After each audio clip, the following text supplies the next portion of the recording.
Kulapho ke lo makhulu wethu waqala khona ukuba ngumculi wezakwantu. Madosini is not only a master indigenous bow player, composer, singer, and poet, she's also a remarkably vibrant, inspiring woman whose dauntless character and invincible spirit seem to leap out of her music and her being.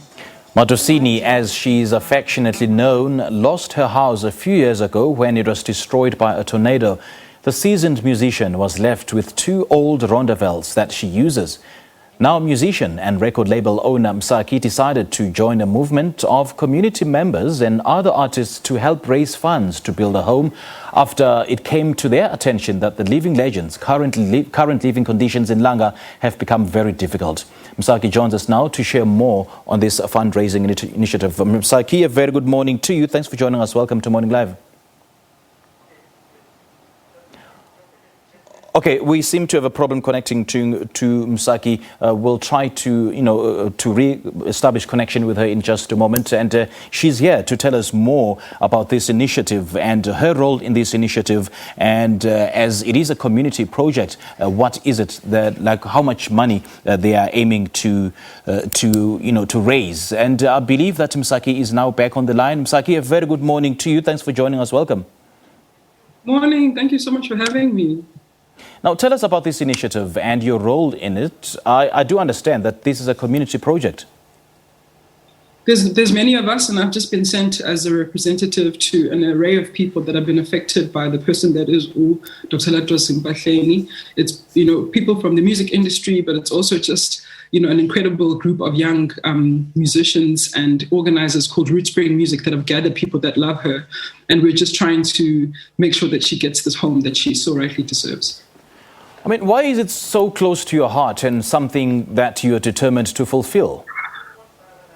I think the narrative of elders just sort of seeming neglected in the twilight of their careers is something that we can change as a music community. And I think instead of complaining and wondering about what should be happening, this is within our reach. R1,000,001 is not, 1.1 million is not a lot of money. And I think it's something that we can do even before the winter if we just push forward and make sure that we give what we can. We've already had 2 really generous architects, Patty Smith and Singalaka Bongela, give their services. So we have plans that we didn't pay for because of their beautiful gift.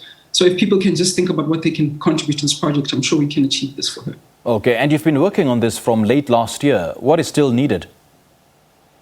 We just need to raise the funds. We've been given a lot, as I said, expertise in kind, but we just need to raise the funds to start the building. Okay. And more than that, I think it's just for her to know that this very small ask of wanting a home is something that, her community can really provide for her. And just how important is it for you, Msaki, to preserve her work? Well, I think there's one thing being called a cultural icon and representing us all around the globe. And there's another thing when it plays out in your lived out everyday life. I think for me, it's just the incongruency of this huge legend and this person that we call a living archive that has a different reality. So I just wished for that to be a more, something that makes a bit more sense, in what we see in her life. A cultural icon that you say she is. So what kind of knowledge has she passed down to the youth?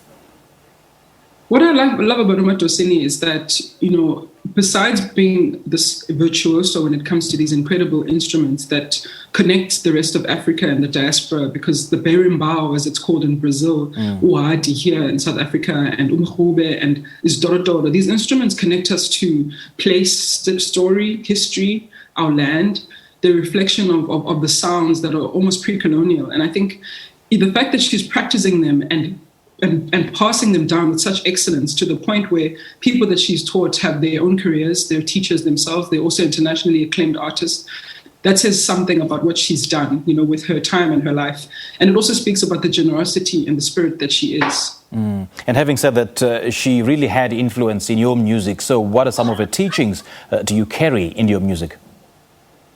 It's the authenticity. I don't feel like I need to sound like Madosini to be inspired by her. Sure, yes. I honestly just think, understanding my time and my voice in history and having the strength to, speak my story. I mean, she has a song that she wrote called When I Work Goli, and it's just about the migrant labor system. And she was just singing about what she sees. So for me, that really puts a stamp at my heart to just sing about what I see, sing about what's around me in the most authentic way. But also the pride in the Xhosa language and the fact that she's preserving this instrument and the sound is really inspiring me as an artist. And those willing to lend a helping hand, how do they get part? How do they get, to be a part of this? So we have a fundraiser link on Quicket. Quicket is where people usually buy tickets, but they've got this incredible fundraising side to them, which is really easy to use. If you start typing Build Madosini your home, or even just search Madosini, it will come up and people can give with electronic means, but they can also give directly to the bank account that goes to the family and the trust. All right, Msaki, great chatting to you. Thank you so much for your time. Thank you. Thank you, Kutsumbir. All right, that was the owner and founder of independent label Msaki, sharing details on a fundraising campaign to help build a home for internationally acclaimed cultural icon, singer, songwriter and traditional instrumentalist Madosini.